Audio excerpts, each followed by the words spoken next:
You're listening to In Tune here on BBC Radio 3. Time for some live performance now from my next guest. He is the Korean pianist William Youn. His current project is recording the complete sonatas of Mozart. He's just released the fifth and final volume in that, and he's playing for us right now. This is the opening of Mozart's Piano Sonata in F major K332.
Thank you very much indeed to William Youn playing Mozart for us live in the studio. That was the opening of the F Major Piano Sonata K332. Welcome to the programme. Thank you. Congratulations on completing the task of recording all of the Mozart sonatas. Well done for making it to the end. How long did that take them from the first idea, from the preparations up until now? How big a project has it been? Well, it started with, of course, a small idea, a wish that I want to do all the Mozart sonatas recordings. And then I had to find a label, and I was very lucky to have a label which was very supportive. It took 5 years, and I think, of course, I could have done it in 2 years or less time, but I wanted to let me have some time and to grow up with these pieces. So how much then has it been I mean, one uses the word journey a lot, but how much has it been for you a sort of sense of discovering Mozart along the way and changing as you make those discoveries? Well, I think every day I was, of course, thinking of Mozart and what I was going to record next. But it's like putting a seed in the earth, and then sometimes you have to take care, but sometimes you have to let them grow, find their own place. And I realized when I didn't practice certain piece for 1 month, that after that I saw something different in these pieces, and this was a fantastic journey for me. What did that mean in terms of the recording studio? Because for some people it's a great space to be, because it means you can record, re-record, then record again and keep editing until you're absolutely happy. And for other people it's a chance to give a spontaneous, almost live version of music making. Where did you sit in terms of your approach to recording? Well, I always said I want to make a recording which sounds like in concert, but I know it's not actually. And of course, I have different feelings going into the studio.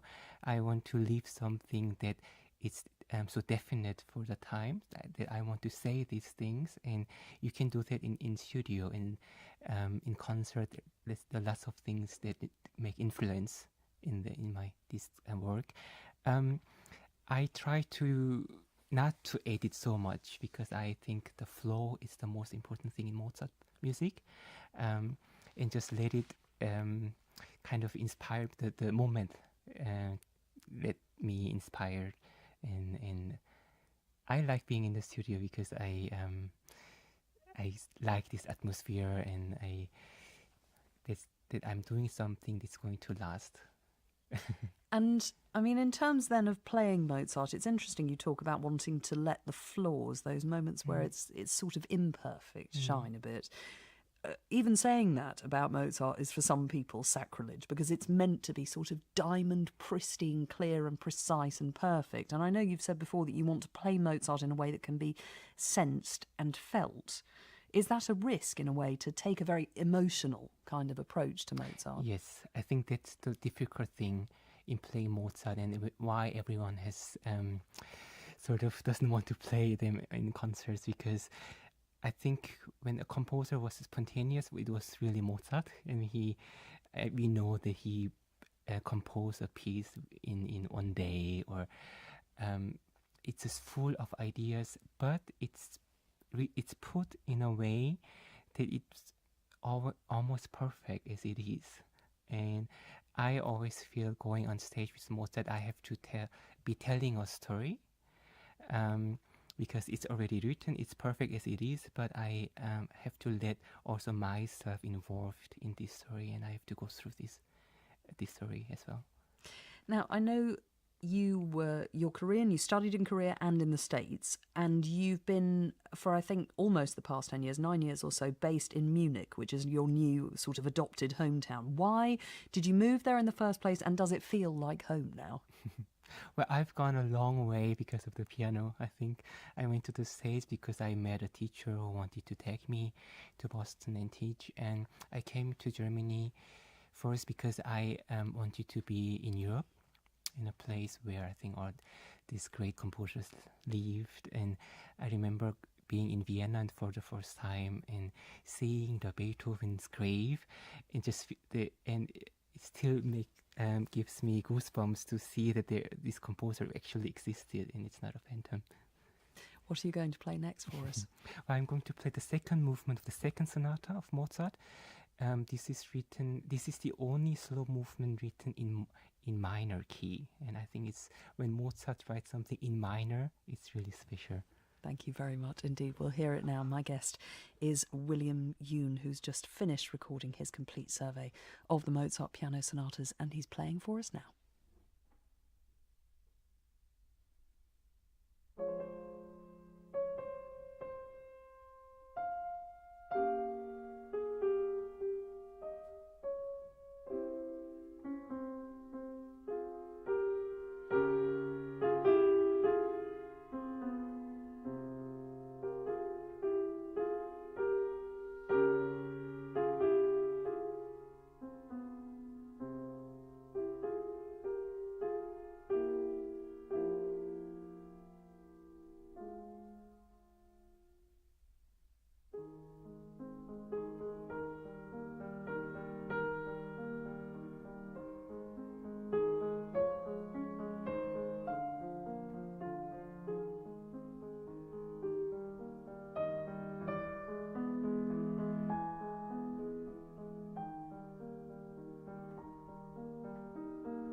The slow movement of Mozart's second piano sonata, played live for us by William Youn. And William will be back to play more for us a little later in the programme. For now, thank you very much indeed.